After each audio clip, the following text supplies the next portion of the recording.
It's like you're trying to DJ over there, buddy. I like it.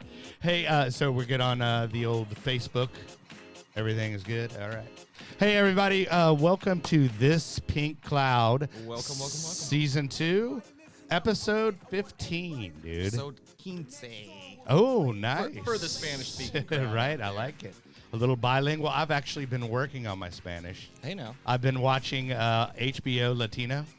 So, and I put the subtitles on so I can actually get a little help, you know, Hey, little leg up, you know. It will sink in a little bit. And it will not tell you how to conjugate a star or anything like that. It's not going to help you there. That's where I have the most problem.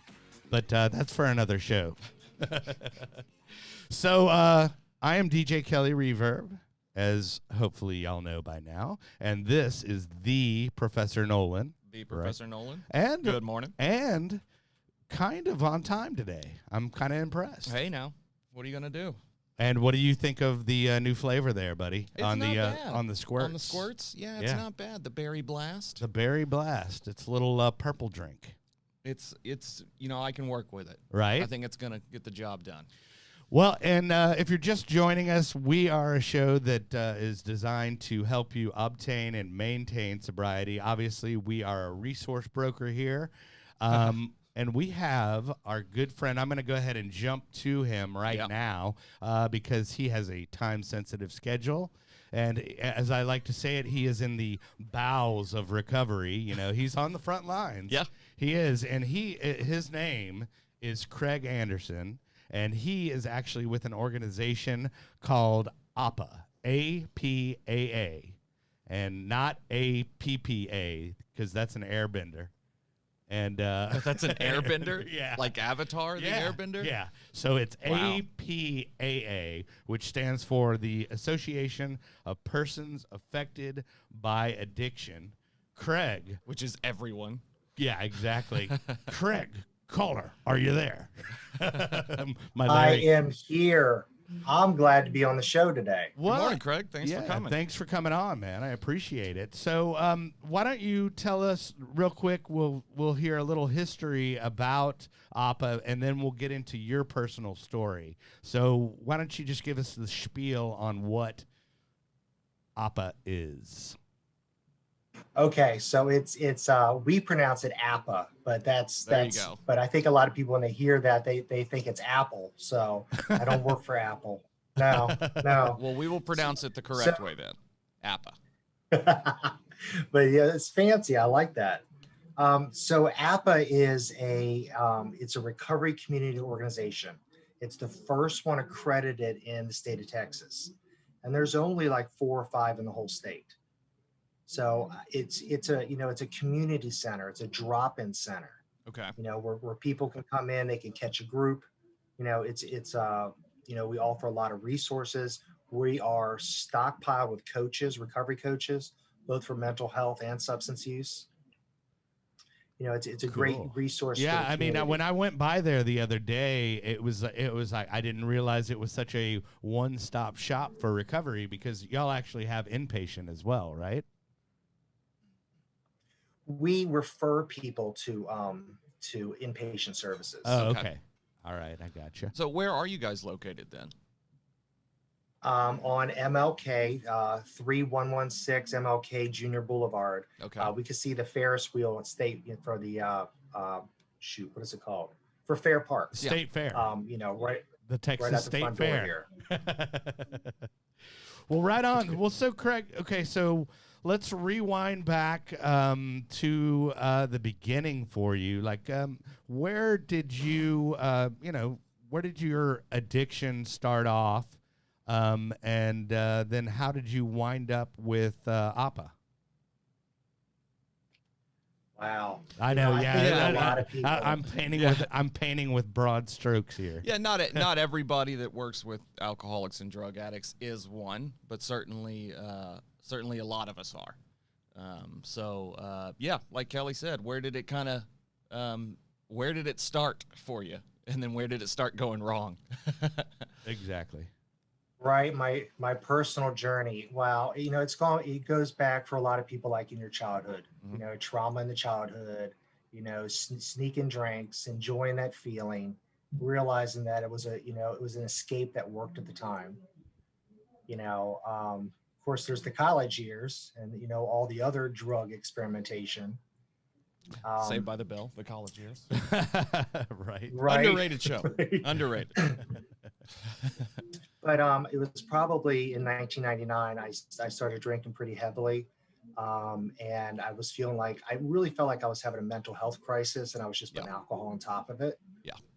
Sure. Don't really Masking know and which one it was, but I went inpatient, and they leaned more towards the depression. They're like, we're going to prescribe you this, but you must stop drinking. And it wasn't a big deal. I stopped drinking, Right. for a good 10 years. Mm-hmm. So, had a couple kiddos. I got to stay home with them, which was a huge experience. But then ended up, getting divorced.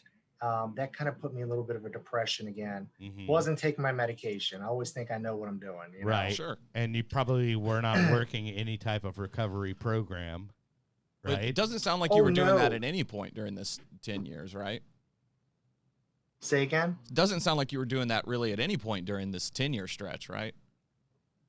No, I Okay. never engaged in any kind of, outside help at all. Yep. No. And I didn't really know a lot about it. I've heard about it. I think like a lot of Americans, you see it in the media, you see Sure. it in movies, a bunch of drunks sitting in a room drinking coffee, smoking cigarettes. I'm like, that's not for me. Right. I didn't know anything about it. Yeah. It's a poor image that they're portraying. They do what they can, I guess. But yeah. So I guess it was about 2009. I was in a pretty serious car accident. I got my leg broken, almost had it amputated. They prescribed me all kinds of painkillers. Mm. I had all sorts of opiates. And I had a nurse that would come to the house, and she would talk to me about it. She goes, don't take too many, don't take more than you need. The doctor overprescribed you, and I adhered to what she said. Sure. Right. I adhered to what she said, but what I didn't tell her, because I always have, we always keep a secret, because I was drinking. Yeah, you got to keep just some in the back pocket. Right. Yeah, he was drinking on top Yeah, of, I can't the just medication, which they highly recommend that on most bottles is. Well, look, you can't be expected to Chase follow this all the labels. Chase this with copious amounts of alcohol. You've got to pick and choose the warnings you're going to follow, right? And do your best. Yeah, and I guess I've always felt that I was somehow special, and those warnings on the bottle didn't apply to me. Yeah, but I was drinking in excess on top of taking these opiates, and it really sent me into a tailspin. Now, had you started drinking again before the car accident, or was that an after the car accident thing? You know what? Here and there, but not to the point where it was an excess. It was more of kind of like fancy drinking, just, maybe some wine with dinner, Sure. Oh yeah. As long as it costs, I like the pinky. Yeah, of course. As long as it costs, as long as it costs money or a significant amount of money, then it can't be detrimental to you, right? Yes. Right. Or the expensive craft brew beers. Oh, there you go. Beer snob. I did that for a while. It is actually a good justification. It worked on my dumb brain. I thought I wasn't drinking alcoholically because I was drinking expensive stuff. But yeah, understand that. Exactly. Yeah. But, that really put me in a bad place. It really did. And I went back to work, and I got a DUI on the job in the work vehicle. Whoa. Good time. They frown on that. Yeah. It's, if this wasn't publicized, I would, I worked for a big telecom company. Sure. And I had an accident, just my vehicle, in front of a famous place here in DFW. Okay. So they asked me to go to rehab. Whoa. Which strongly suggested. Yeah. Yeah, go ahead. So, which I did, and I made it. It was a 30-day program. The day before I was to graduate, I drank. So wow. they re-enrolled me. I had good insurance. So Okay. it was a 60-day program. Now this was I in, did, was I this did pretty well. inpatient, Craig? It was inpatient for those 60 days, and then it was another, I think, 45 days. No, but so you of, drank on 30. IOP. So how did you sneak it in, or what? Did I miss something? You know, because you said you drank on 30 days. Yeah. So it was like the last week they let you go home, and you would do like, what do they call it? PHP. Yeah. Partial hospitalization. Gotcha. Yeah. So I decided to, just to kind of just test those waters. I mean, I Right. can have a couple, right? Yeah. I mean, because No. you're really good at No. drinking. So yeah. The brain Yeah. that we're working with. I just got a DUI on the job and went to rehab. So let's just see if the stove is still hot. Yeah, right? Yeah, that is true, dude. Okay, so they re-enroll you. You do another 30. I do another 30, and then it was another 45 of it was all outpatient. Okay. And that's when I started to realize that I did have a problem, but I kept it a secret, and I did the meetings that they had at the hospital, but I didn't really seek any outside meetings. Mm-hmm. But I'd been gone a while. I'd used up all my money. My vehicle's repossessed. My apartment, I was like 2 months behind on rent. And I lost all those things. And it was really shocking to me. And all why I'm trying to didn't be a have dad on top net. of it, huh? Yeah. Yeah. So they mentioned, one of the therapists there mentioned going into a recovery home. And I thought, you know what, maybe that's what I need. Maybe I just need to start all over again, because I haven't been doing I haven't been doing life well for a while. Right. Yeah. And I found this recovery home. It was a Christian-based program in Fort Worth. And it was not a great environment at all. And I was miserable. The house manager was drunk all the time, and it just wasn't a healthy environment where you could thrive. Yeah, definitely. I mean, that the house manager is on a bender. Hey, everybody stay sober. I got to go to the liquor store. I'll be back. I mean, everything, whether it's a halfway house or a 12-step group or anything, is sort of dependent on its members, whether or not it's a good one. Right. So if you've got bad members, then you're going to have a bad house or a bad group or whatever. Not even bad. That's the wrong word. You know what I mean? We got you. Yeah. So. Yeah. He wasn't. So they had meetings there twice a week, AA meetings, and I had been attending those. And they had an outside group that would come in and lead them. There was a member there, a very pretty young lady, that I started talking to after the meeting because she was pretty. And sure, of course, I'm just being honest. Hey, sure. She asked me, she's like, do you like it here? And I'm like, no, not really. She said, have you ever heard of this other organization that has recovery homes? They're called Oxford Houses. And I'm like, no. I mean, I don't know anything. Yeah, right. So she gave me a brochure.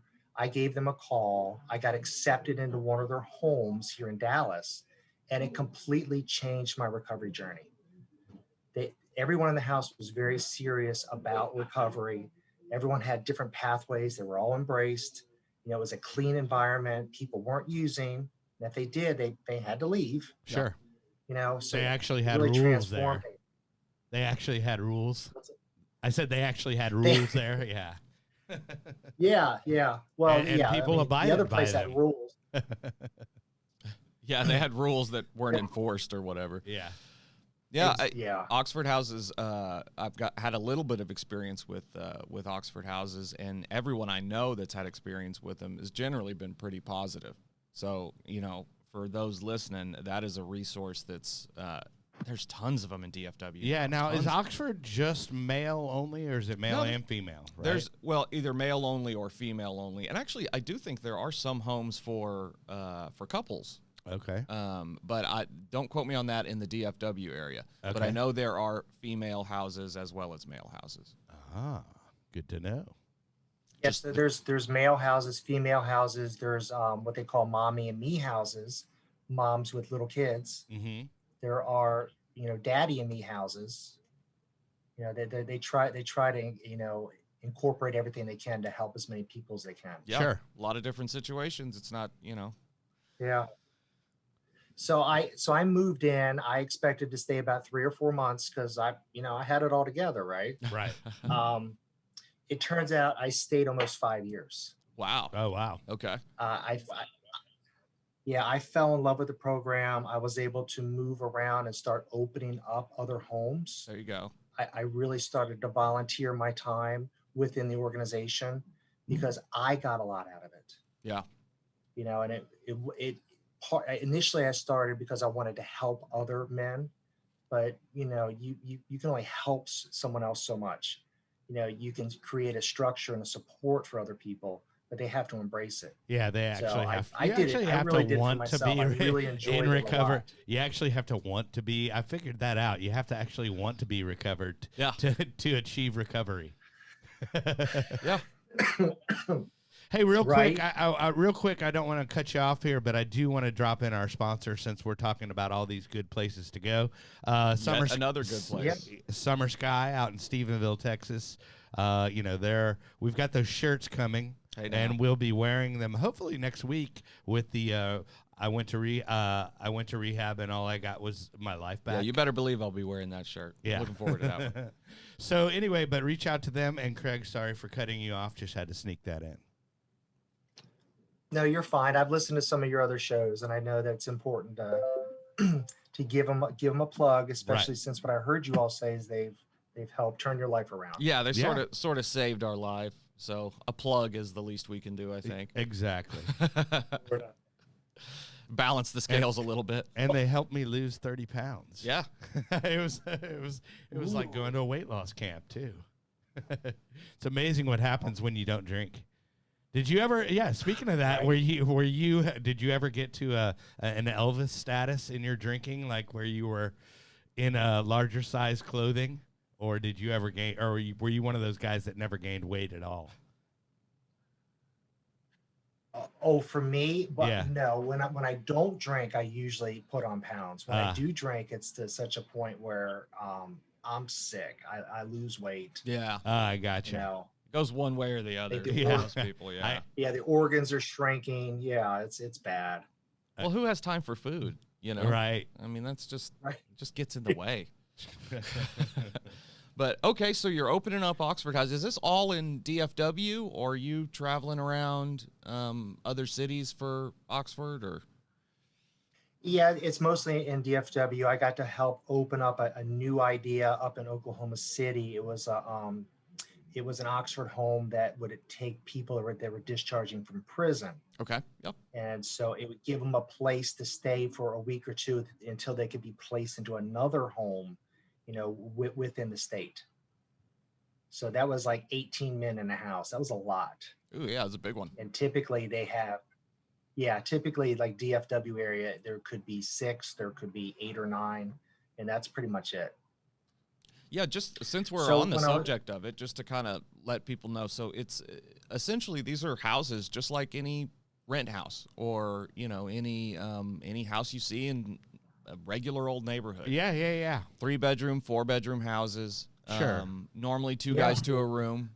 Sometimes there'll be like the guy with the most seniority gets his own room situation. Right. Well, and it's also, a more affordable living. The most seasoned. Yeah.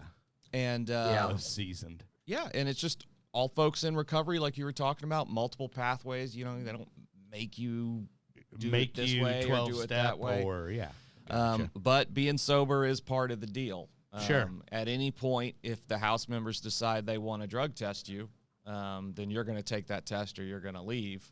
And if you fail that test, then you're going to leave. Right.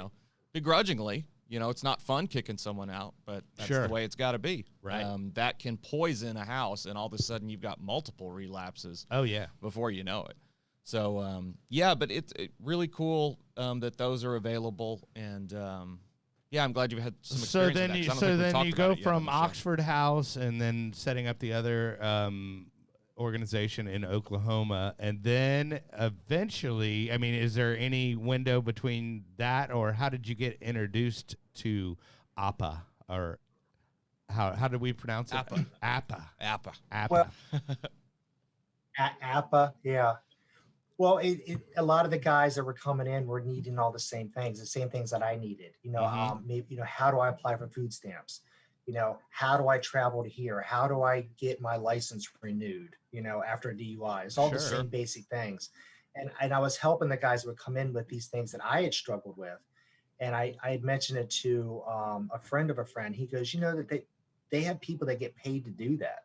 And I'm like, no. Yeah, they're called recovery coaches. I'm like, no, never heard of that. So I looked into it, and I got introduced to a gentleman who was putting on a national rally, or it was a statewide rally, the Big Texas Rally for Recovery. Okay. I've heard about it. I have yet to experience it because of the vid, the Rona. Yep. But we'll all start gathering together like in the good old days soon enough. Yeah.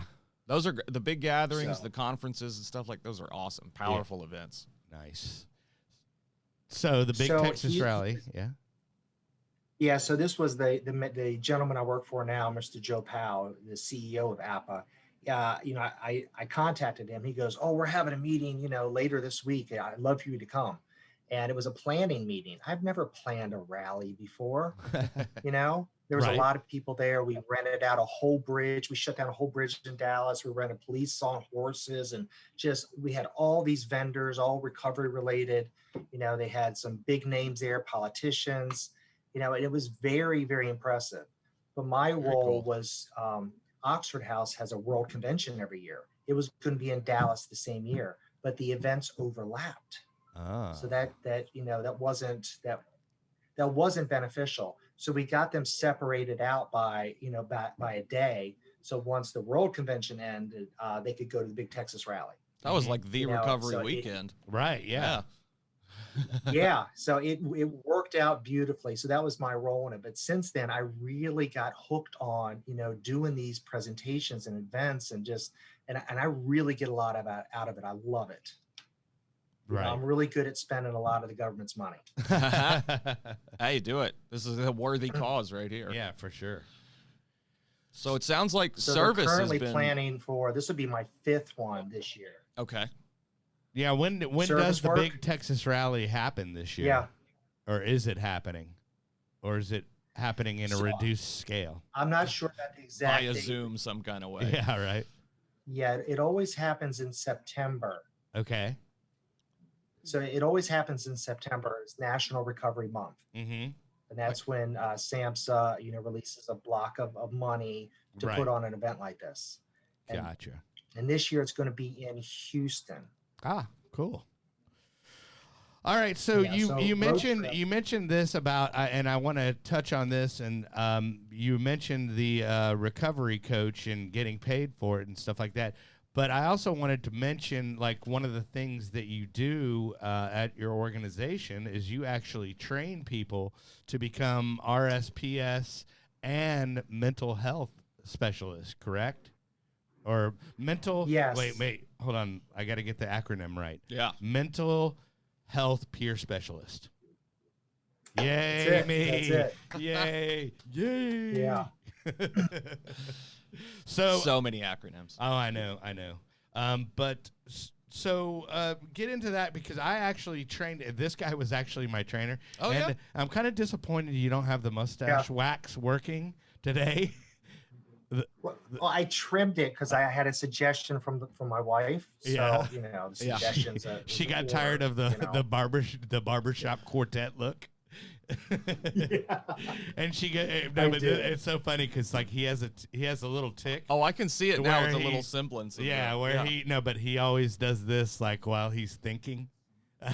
I'm calling you out, Craig. So, but it's kind of funny, but like that's how I remembered him from the training. Was like Craig, the old West villain that trained you. Yeah, the old West villain, the Wild West. Yeah.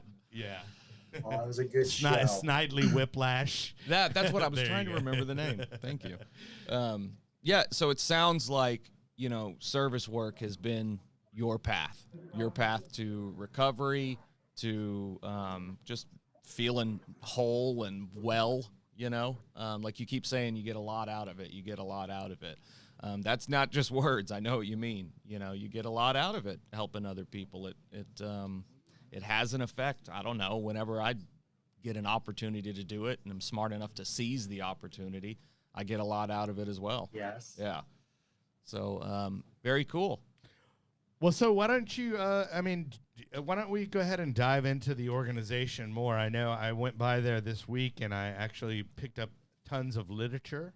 But why don't you just kind of give us, I know the in-person meetings are happening, but everybody mask up and socially distance. So why don't you tell us kind of currently what's going on at the organization and how it's helping folks?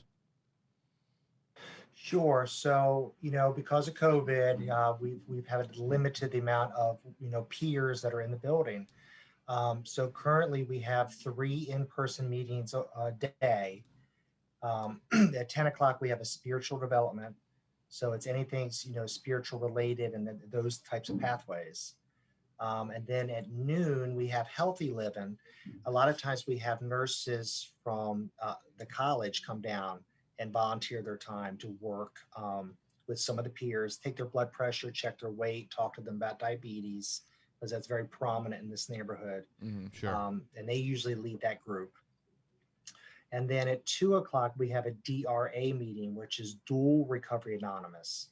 So those are folks that identify with substance use as well as mental health. Okay. So that is a 12-step meeting. Hold on, you would consider that co-occurring. Look at the smile on his face. I listened in class. He's like, hey, I got a vocab word. I'm very happy to hear that's that. cool though. I didn't know that was a 12-step. There's so many 12-step organizations. I should make sense that is one. But right. Yeah, that of co-occurring, mental health issues along with substance abuse. That's cool that you've got that. Yeah. Okay. And then we do one virtual meeting. We do one Zoom DRA at 11 o'clock. Okay. And that one's probably my favorite one because there's a lot of people that can't travel. Mm-hmm. Right. When you say DRA, what is that acronym for? The Dual Recovery Anonymous. Okay, Dual Recovery Anonymous. Okay, I gotcha.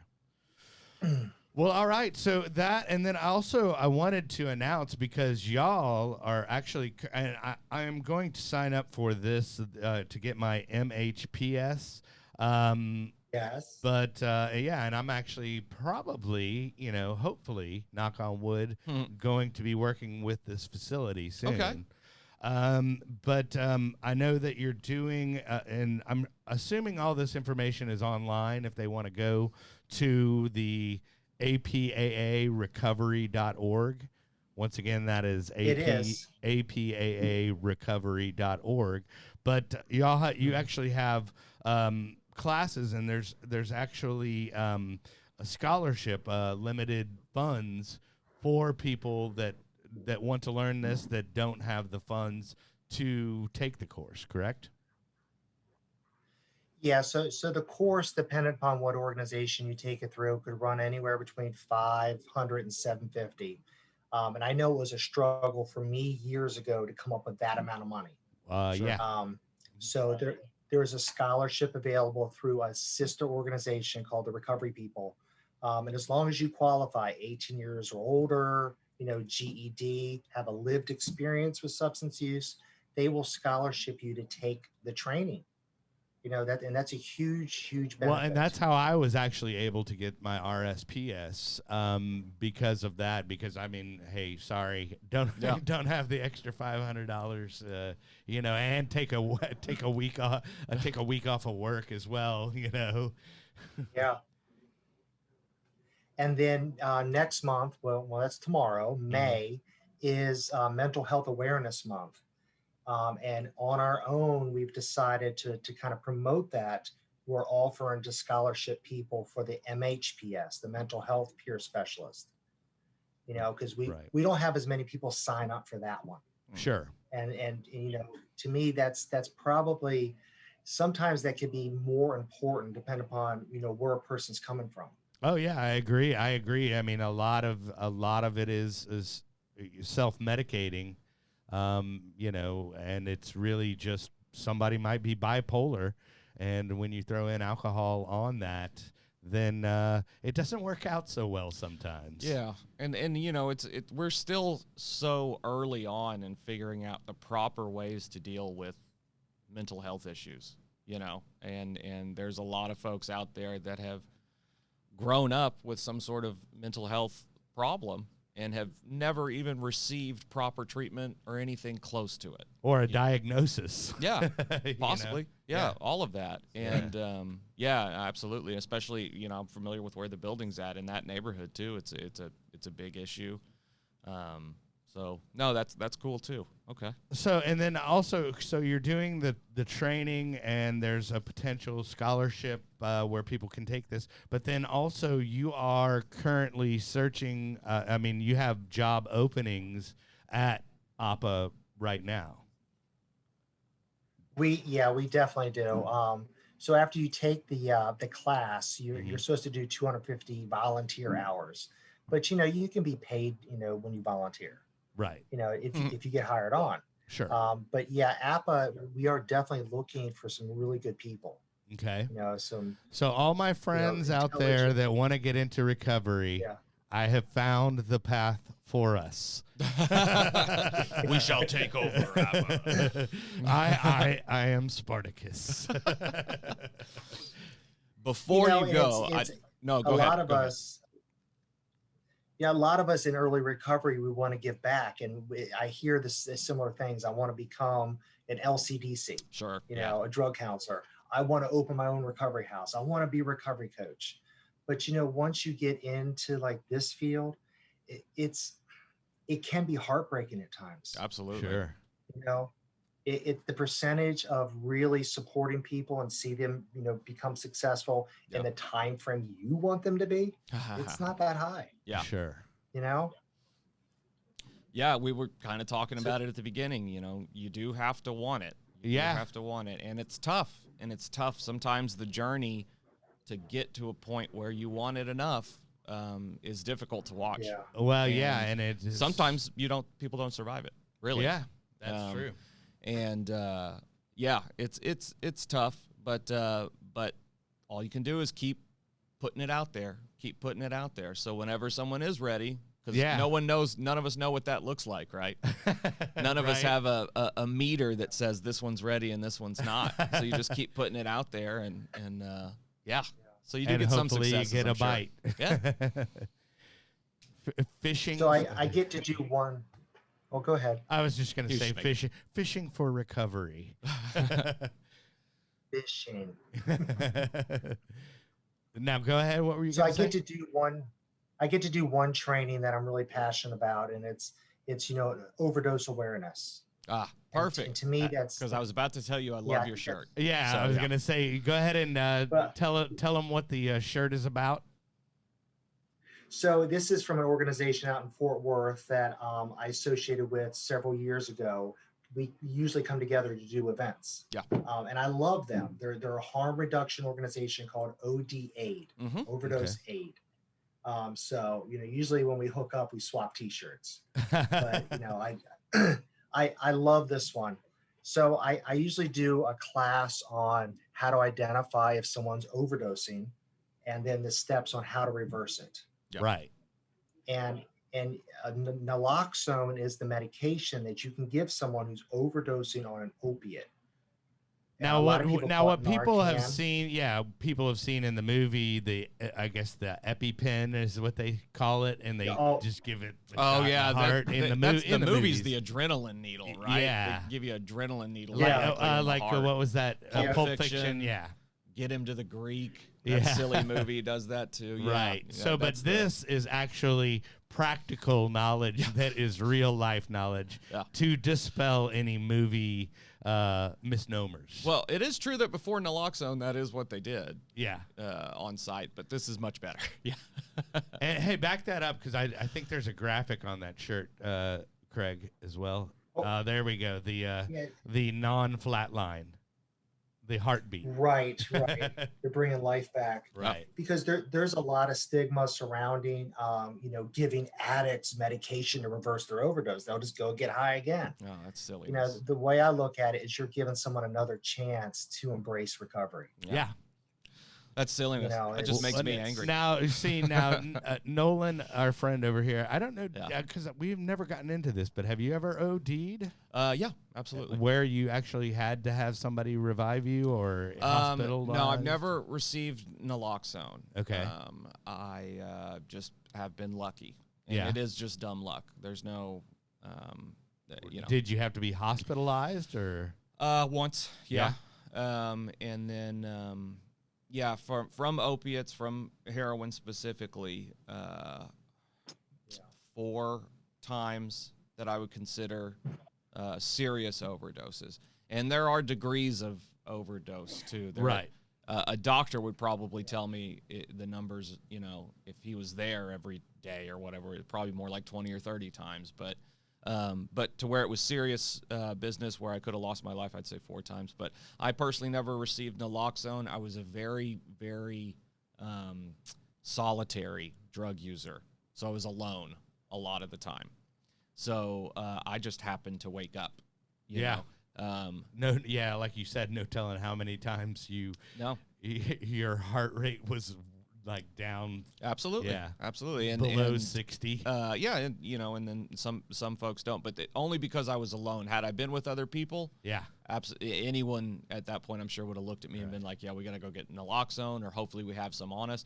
That organization you were talking about in Fort Worth, I'm familiar with them. I've done some work with Pine Street and some other organizations right there on Lancaster, and they give out the naloxone kits, which is fantastic. And that's actually what I was going to ask you about. So so anybody out there that, happens to know an active, I guess IV opiate user. Yeah. Doesn't have to be IV. You can OD. It's certainly easier to do so. Oh, yeah. With Well, IV I mean, use. you can just do the pills, the old street pills. But the overdose is The possible. old street fentanyl will do the trick, overdose is too. possible.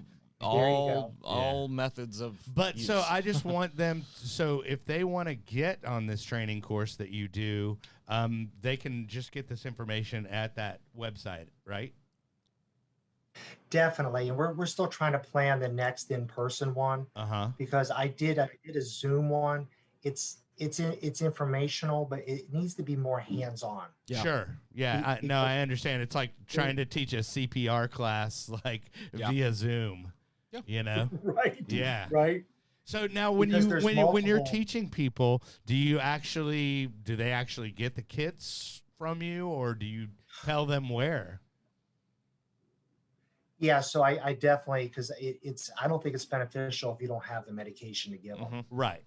So you're giving them the actual medication as well. Yeah, so I give them a choice. There's the one with the syringe and the vial that, a lot of organizations don't want that in their, they don't want to be part of that one. Sure. They can choose that one, or they can choose the Narcan, which is the nasal injector. Yeah, a lot of those out there. Those are a lot easier to use. They definitely are. But the ones with the syringe are a lot cheaper. Right. Well, people always have the stigma with the needle. So right. I guess that's part of it. Yeah, that is part of it. And I'll tell you though that that medicine's saving lives left and right, but the work of handing out those kits, that makes a difference. Like when I was before I got sober at Summer Sky, the people I was hanging around and all that stuff, those kits are everywhere out there, and they're being used when people overdose. So absolutely, it's becoming a practice that a lot of drug users, opiate users, especially IV opiate users, carry naloxone with them, or have it, have a friend that has some on them. It's becoming common practice, so it's good stuff. Well, I like it. So, Well, this is. Go ahead. You said the important thing there. yeah, you said the very important thing, because you can't rescue yourself when you're overdosing. Yeah. So it's your friends and family that really need to understand how to use it. Mm-hmm. When You I know, came home but you from, did. yeah, when I came home with the kit, I gave it to my mom and dad and was like, here, take this, you know, Good. because Good. it's not going to do any good in my pocket.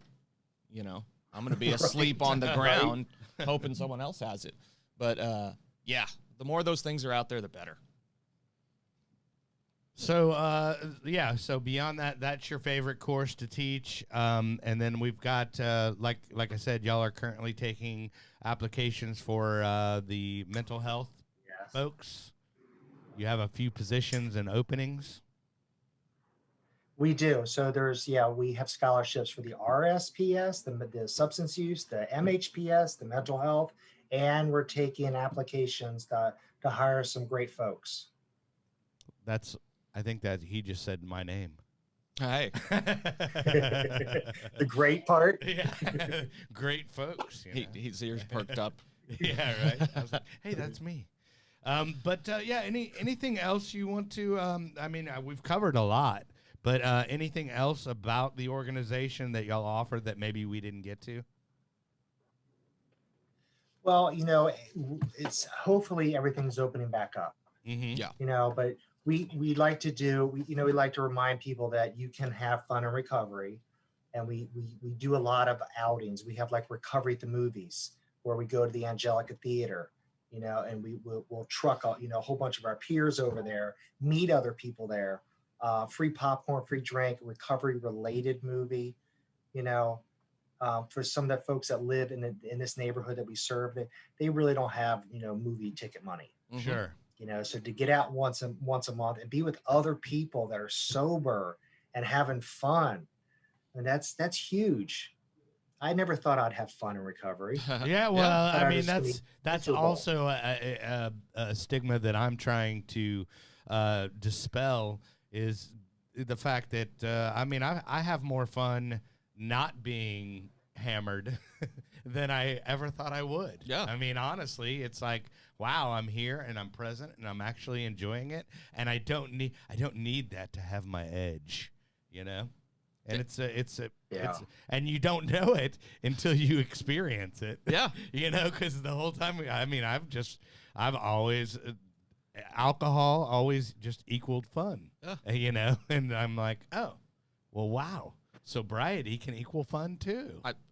That's so important what you just say. You don't know it until you experience it. Like, Yeah. we can say it all we want, but until you experience it, that's when you know it. It's in, have fun in sobriety, have friends in sobriety. Yeah. If you're in a major city like Dallas or Fort Worth, where we're at right now, I mean, there's plenty of people in recovery, plenty of pretty cool people. Get to know I them. always like it's the secret society that's out there of people in recovery. It's like, oh, wow, I wish I would have known this when I was struggling, like Yeah. half the stuff that we talk about. And that was kind of the whole idea behind the show, because there's all this information that I have found out now that I'm, in recovery. And it's, stuff I wish I would have had Mm-hmm. the knowledge of prior to, or, while I was showing up to 12-step meetings drunk. Yeah. I would have gone, oh, well, maybe I'll show up to this meeting drunk. There was a lot of that in your story too. Yeah. When you were talking, a whole lot of like, I don't know, I don't know about Oxford houses. I don't know about, this or that. I mean, yeah, the information sometimes just isn't out. Sometimes our ears are closed. Yeah. Sure. But sometimes the information's just never been heard. Never, Right. So, so anything else coming up? I mean, I know you said that the events you're planning. I also got this flyer for the South Dallas Drug Court that was at your at the organization. So, you want to tell us a little bit about that, Craig? You might have to read that one. I got to read this one. I No, it says the South Dallas Drug Court is a unique collaboration with criminal justice, substance abuse providers, and mental health providers designed to help with Class C misdemeanors. Yeah. The drug court provides comprehensive supervision, peer support, drug testing, and treatment services upon successful completion of the program. Each participant's case will be dismissed. I like that. Yeah, I can tell you a little bit about drug court. Well, there if you want. go. I mean, drug court essentially, for a long time we have addressed substance abuse disorders with the legal system, Right. primarily with the legal system. And drug court is an attempt to kind of remedy that, to come up with something better. Like I talked about, Class C misdemeanors, they have not yet gone into felonies with drug court in Texas. Hopefully they will. Other states do. But essentially when the legal system gets a hold of a drug addict or an alcoholic with a misdemeanor offense, they're starting to put them in drug court. So instead of you go do 6 months in county or, whatever, now it's like you go to a 30-day inpatient treatment center, and then after that you do 3 months of outpatient, and we'll drug test you and, whatever, trying to get people help. Sure. Instead of just giving them a suite at Lou's on the levee. Instead of just adding to the prison population, right. and adding charges to people's records, and most importantly, like it says, you complete that, you get that dismissed. I know, that's big. That is big. So drug court's an attempt to start to do this the right way, hopefully, for some folks, because the legal stuff's got to be addressed. I mean, you can't just go out and steal stuff or You drive can't? drunk or whatever. Oh. But hopefully turn that kind of stuff around. One for of folks. these days, we'll have to have you tell your Target story again. I don't know. I yeah. don't know if you ever. There's plenty more where that came from. Had that on the air. The Nolan Target had- story's not the only one there, buddy. There was Nolan did some mass DVD borrowing from Target one time. If you've been working with drug addicts down there off MLK for a while, you're well aware. I'm an IV Right. user for almost 20 years, so I did a few things that the legal system frowns upon. Yeah, that's definitely not uncommon. And I wish I had been offered drug court for some of the things I had done. Yeah. Right. Because I really felt a lot of shame about having a record Mhm. A lot of people do. before recovery. Yeah. But now that I'm in recovery, I really don't know anyone that doesn't have some sort of charge. Yeah. And I don't wear it as a badge of honor. It's part of my story. It's definitely. Yeah. It seems to be kind of par for the course, if you will. Yeah. It happens. Yeah. Hey, so Craig, I know you are, like I said, you're at work, and I appreciate you taking the time out. Is there thank you. anybody? Is there anybody? Obviously, I mean, if you want to give your wife a shout out, you can. But is there anybody you want to mention or anything we missed on your end? Or Please- just please message you go want to ahead, leave us yeah. with or anything. Yeah. Now, I already mentioned my CEO, Uh-huh. Joe Powell, and shout out. Joe Powell. Yes, he does a lot of public speaking, both in the Capitol here. And I the can't one wait for to the meet nation. him, so I'm excited about that. Yeah, he's a great personality. But yeah, I'd love to get a shout out to my wife. It's my new wife. I didn't call her that. Mm. We've been married less than a year. We got married during COVID. And what I love about her is she's unintentionally in recovery. Okay. Yeah, She's She's recovery. allergic to alcohol. And with But you, that's what she told me when I met her, and I was Uh-huh. like, "Oh, really? Me too." No, she's really allergic to alcohol. Oh. Yeah, I know. Bummer. Yeah. Well, Yeah, but like in her early 30s, she developed this like allergy to it. And she yeah, some cannot people touch it have when that. she'll go Well, to the I mean, ER. my wife is part Asian, so there is a proclivity for people of Asian descent to, they'll get really flush, and it's like an allergic reaction. Huh. Yeah. So Yeah, that yeah. is not a misnomer. Well, there we go. Yeah. So other than that, I appreciate having you on and all this fun stuff that we talked about. Let me hit that address again is apaarecovery.org. And you can find out anything that we talked about on the show today. Craig, I can't thank you enough for coming on. And I know it was a last minute thing. I was there on Wednesday and I was like, hey, we don't have a guest for the show. Can you do it? Yeah. I was like, sure. So that worked out, and I appreciate you coming on. Yeah, thanks for coming on, and thanks for all the work that you do. Yeah. You know, that kind of stuff is important, and you will probably never know how many people that you've helped and lives that you've maybe saved, especially with those overdose classes and stuff like that. And the numbers, not for you to know, but just know that it matters, and it makes a difference. So thanks for doing that. Yeah. I appreciate you guys saying that. And I'm glad to be on here, Kelly, and the professor. Still confused about a professor of what? Many things. The professor Many, of many everything. Many leather-bound books. Oh, it just so happened that the professor was our human Google while we were in Summer Sky. So he was like, you have limited access to the internet while you're on the inside, so to speak, Or not. And then people would ask me, and I go, I don't know, ask the professor. So I just kind of went with that. Yeah, I have a lot of useless information in this brain that I've been able to parlay into not a lot. So far, but I mean, the thing no, I think he makes a fantastic host for a recovery webcast, because he definitely has a lot of knowledge about drug use, Sure, and a lot of knowledge about recovery, sure, and a lot of in between astrophysics. Hold on, I was going to get to the incarceration, sure, also hospitalization. There's a lot of good tricks or good knowledge in that brain over there, and we just try to weed through all the other stuff. Yeah, as best we can. No, it is definitely it's a gift and a curse. It's a title that that's been bestowed on me. There are no degrees there or anything. No not degree a professor. gotcha. Not a professor in the real. So what world. I'm hearing is you're a lifelong learner. That's. I do love to learn. I'm always learning. That keeps us young. Yeah. He is a student of life. I like that. I like that too. I think we all are. I think that's here. accurate. Well, all right, Craig. Yeah, I've had people ask. Thanks for hopping on, and go help some people. Yeah.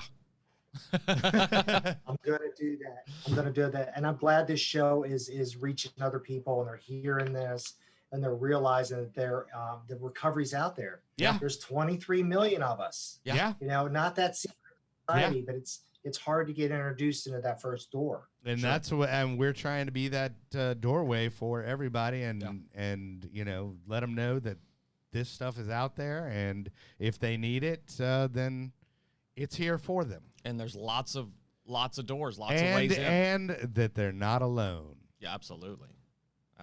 Yes. That's all. Don't get me starting to preach about community. Because I always love that. You're going to get preaching. Yeah, that's always a big part. Part. Well, thanks, Craig. All right, Craig. You have a good one. Have a good one. We'll Thank see you guys. I'll Have talk a to you soon. day. Look for my email. Will do. Take it easy. Thanks, Craig. And right, let's see what else. What else do we have, Nolan? I don't know. We can shoot. We've got nothing. So we've got nothing. No. He touched a nerve with me. I guess we could jump into the stigma or whatever of giving drug addicts naloxone to bring them back to life. Like, they're just going to go get high again or whatever. Sure. But there might be that chance that that might be the time that they accept recovery or figure that out. I will try not to get upset when I talk about it, but really, how heartless do you have to be to even feel that way? I mean, come on, we're talking about people's lives. Yeah. You got a chance to save somebody or not. Well, but the answer's normal always person save. out there sits there and thinks, "Oh, this person did it to themselves," which on some level is true. It's 100% true. Yeah, but it's not like that they don't want to stop. It's just they can't, or they don't know how to successfully, get into some type of recovery. I understand being upset by what drug addicts do. Right. Yeah. That makes a lot of sense. They do some upsetting stuff. But letting them die. Yeah.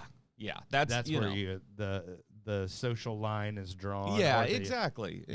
Just that stuff. That's good medicine that's out there saving lives. And there are tons of people in recovery right now that would be a statistic, a name on a list, a tombstone in a graveyard somewhere without that medicine. Oh yeah. So it gives people second chances, 10th chances, whatever. Doesn't matter what the number is. Just keep giving them chances. I mean, sure. But yeah. And then I remember there was the dumbest thing I ever heard was there was this idea that there was naloxone parties out there where drug addicts would on purpose overdose themselves to get the ultimate high, man. That sounds like a smart one. And then have their friend give them naloxone to bring them back. Oh. No, that doesn't exist. That's not exist. That's not a real thing that exists. Do not speak it into existence. Yeah, that is nonsense. That's not a real thing. So I wanted to ask you a question because I think you would actually be good in this field as well. So I mean, I'm like, I'm gonna take the MHPS, the class and sign up and it sounds like this is the way to go, and it's not too far from you. Yeah, you were texting me about it a little bit. I think I don't know if that's where your head and heart is at for Nolan. My heart is for the professor. Yeah. I mean, I know you're all about recovery and stuff, but to do it as a vocation is a different thing. I'm not against that or anything. My heart's always with helping drug addicts and alcoholics. And sure. If I get paid for it, then awesome. But I don't know. I mean, we can talk about it more off air. But I'm putting you on the spot. You have to sign right now. Yeah, exactly. There's a contract in front of you. Well, speaking of, we might as well do this. Speaking of some people that get paid to help drug addicts and alcoholics, Summer Sky. Love them. Out in Stephenville, Texas. It's an inpatient treatment center in Stephenville, Texas. Very affordable. Awesome people that do a great job out there. Where Kelly and I got sober, where we met. And I still do IOP with them. Yeah. So occasionally I'll hop on there. I still text with Scott every couple of weeks or so. Just touch base and let them know. It's like they actually care. Yeah, almost, huh? No, they do. And if you need some help, we can get you in touch with them, or you can www.summersky.us. That's the website, and get hooked up. Hey, Weston, if you got those shirts, can you pull Weston? You got the shirts. I don't know. I always like to surprise Weston, or I like to wake Weston up halfway during the show or a quarter way in to make sure he's still there. But yeah, we actually have these shirts coming in, courtesy of Summer Sky, of our partnership with exactly. And it's the I went to rehab and all I got was my life back. Actually, the rainbow shirt. I don't know if you have that one, but this one, this is actually up on my website right now.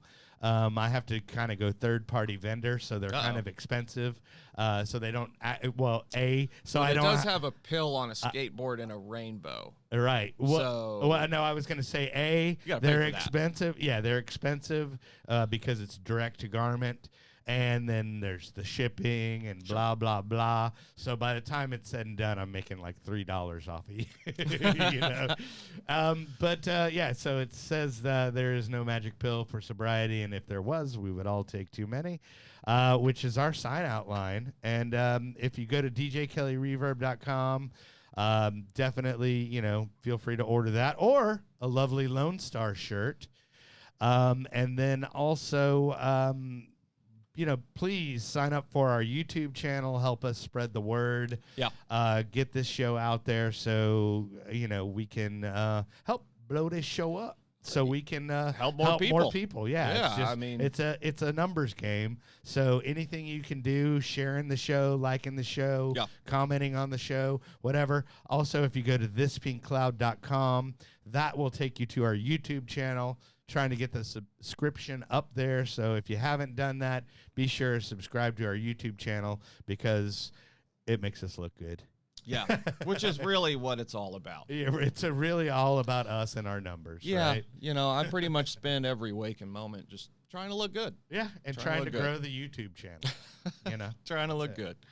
Well, anyway, but other than that, we've got coming up in the weeks to come. I know I have somebody from a recovery Dharma, which will be fun.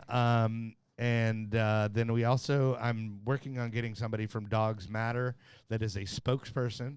And that was so cool that you told me about that. Yeah, they are an organization that will actually house your dog while you take care of yourself and go to recovery and go to rehab. You and I both know, how many times I've been to treatment or whatever, but I can't even recall a single time when I was in a facility where there wasn't at least one patient who was tripping out about their dog. Yeah, sure. Oh, it's with my sister and she doesn't know how to take care of him. She doesn't care. Or right. whatever. Yeah. Or it's with my buddy and my buddy's a friggin' drug addict and who knows. Sure. Yeah. Yeah. So that's really cool that that's exists. Around. That's a great idea, and I'm glad it's out there. You got to go to inpatient treatment, and someone will take care of your dog. And if not, I will just get on here and keep on constantly talking about it. if we can't get a spokesperson from the organization, then I'll be your spokesperson. Yeah.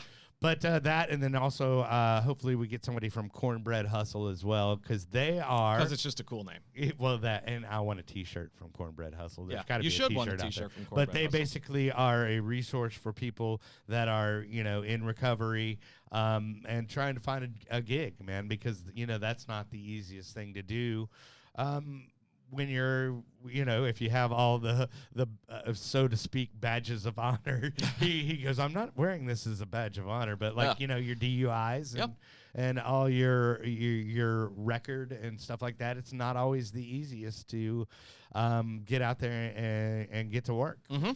So they don't I know it? They are a resource out there for you as well. But other than that, I think that's all we have for this week. You Sounds got good anybody to me. you want to shout out to? Anything? No, just shout out to. Not really, buddy. Way to prepare, but no, I mean you know how it is. I don't know about shout outs. No. I mean, or just anything you want to mention, or. No, I just enjoyed talking with that guy. Like I said, like I told him at the end. With Craig? Yeah, anyone that's out there on the front lines. That's just how I talk. I gotcha.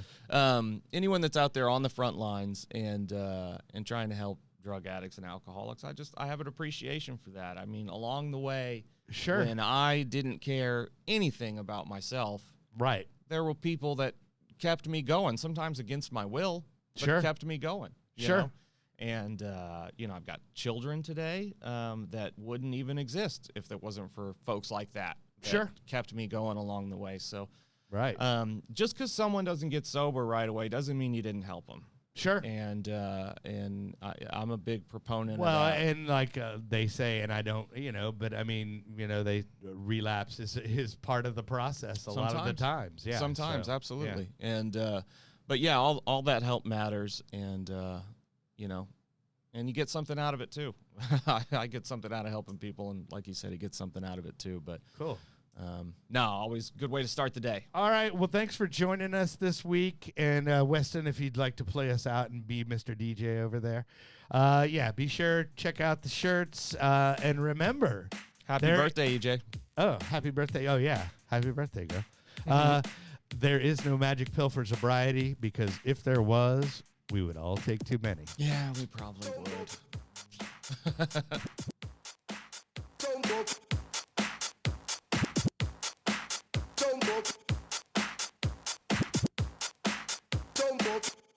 Drop the ball down.